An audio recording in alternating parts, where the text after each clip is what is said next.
What's up everybody, Leo D here with another vlog, and in this vlog I finally got my hands on a set of brand new CDJ 3000s.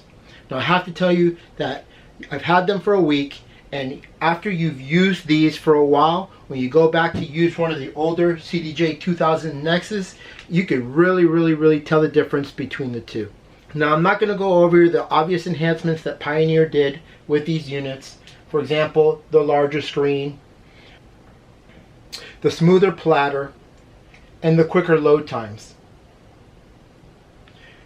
Instead, what I want to do is focus on 3 features that I feel that Pioneer has enhanced in these units that might be helpful for you, as well as point out one issue that I feel that hasn't really been well documented that will help you use these units with this mixer or any of the newer Pioneer DJ mixers. So let's get into it. Before I begin, there's one thing I do want to say. As of the recording of this video, I have not upgraded to Rekordbox 6 point anything. I'm still using Rekordbox version 5.8.5. So any of the screens that you see on the CDJs or on my computer are all either Rekordbox version 5.85 or music that's been exported through that version of Rekordbox. Okay, the first feature that I want to talk about is the recently played menu list that appears on the CDJ.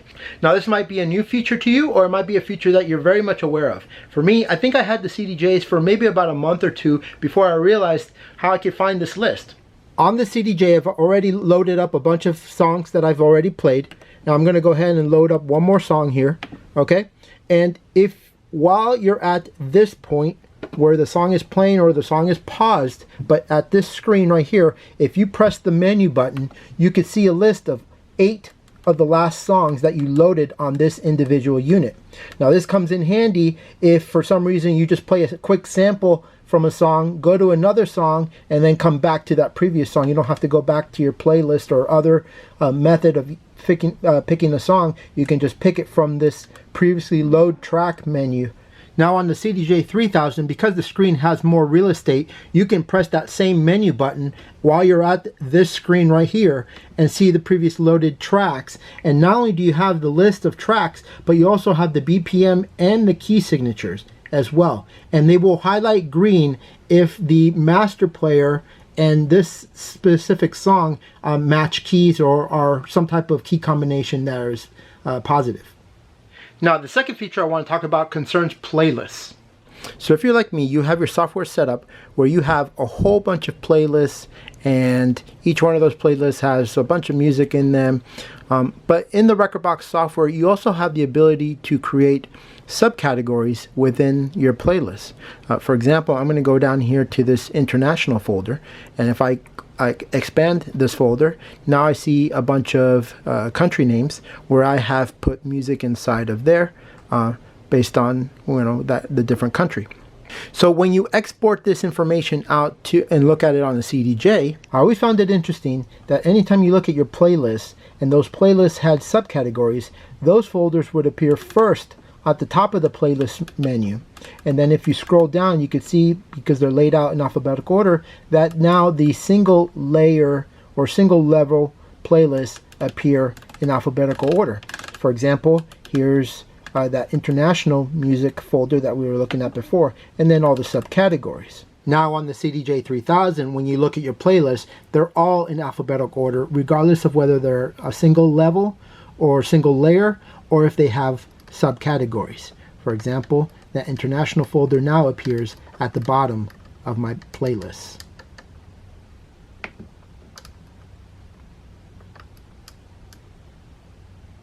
The last feature that I feel that Pioneer either enhanced or somehow changed, and it's working in a way that I like it, is the search and sort feature. When you look at your playlist on the CDJ 2000, your music is sorted by whatever you set up as the default sort criteria in the software. If you want to change that sort, you can press the menu button and choose a different sort. When you choose, for example, DJ play count, now this music is organized by the number of times that you played a song, but your cursor is still on the song that was highlighted. If you want to go to the top, you're still at the top. And that same thing goes for sorting by any other feature. If you sort by date added, you basically, your cursor stays on the song that you had highlighted. So when you first go into the playlist on the CDJ 3000, again, the music is going to be sorted by what are the default settings you have in the software. But notice here that you can change the view of this window right here. So right now, everything, right now I'm viewing the DJ play count, but if I sort it by that value, and now I go up to the top, okay, and for example, now I want to change that value to, for example, let's say they added. Now I can see, okay, I might have played this song a lot, but I added it on the 16th of January of this year.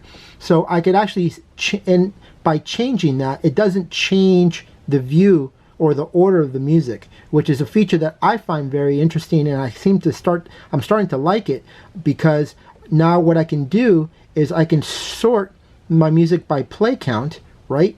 But then I can also look at, for example, I want to see the rating, and I want to see if I rated this song very well. Maybe there's a song further down that I haven't played as much, but that I rated highly. So now I can find this music a little bit easier.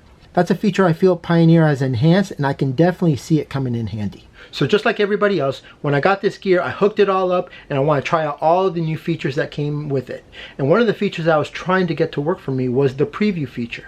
And for some reason it wasn't working, and then I started looking up online, and I realized that there's something I needed to do. So very important, if you want to be able to just touch this screen right here and listen to whatever you're touching in the preview feature, what you need to do is make sure that your mixer is on the latest version of its firmware.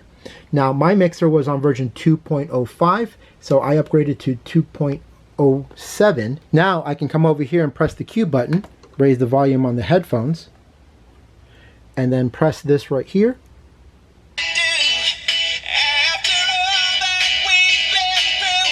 Or I can simulate, for example, I can listen to this song right here and play it, and this is going out, I don't have my speakers hooked up, but this is going out through the master.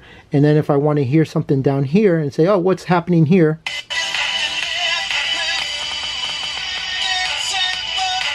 And that's on the headphones. Meanwhile, the main song is going out through the masters. So that's a very, very handy feature, but I do want to make sure that you understand that if you have one of the DJM mixers that is capable of doing this, in order for it to really work, you need to upgrade the firmware to its latest release so that that works for you. So I do have to say that the CDJ 3000s are really, really good piece of gear. I'm not going to tell you how to spend your money, but if you are looking to invest into some CDJs, I would definitely look at these. There's just a couple dollars more than the older CDJ 2000 Nexus 2, and there's a significant difference between the Nexus 2s and these. Now there are some features that I am unhappy that are not working on the CDJ 3000s. One of those features happens to be the rating feature. You can rate your songs on the software and export that information onto the CDJ. On the CDJ 2000s, you can edit that rating, so that you play a song and you think it's a 3 or 4 star and it turns out to be a 5-star song or a 1-star song. You can edit that on the fly on the CDJ 2000s. On the CDJ 3000s at this time, you cannot. But the good thing about the CDJ 3000s is most of the features all seem to be software driven, so any one of these features that Pioneer deems worthy, they will go ahead and probably update through a firmware upgrade. So let me know what you think of the CDJ 3000s. Let me know what you think of this video. If you liked it, please give me a thumbs up. If you have any questions or comments, put them down below. I appreciate everybody watching this video. Thank you very much. Until the next time.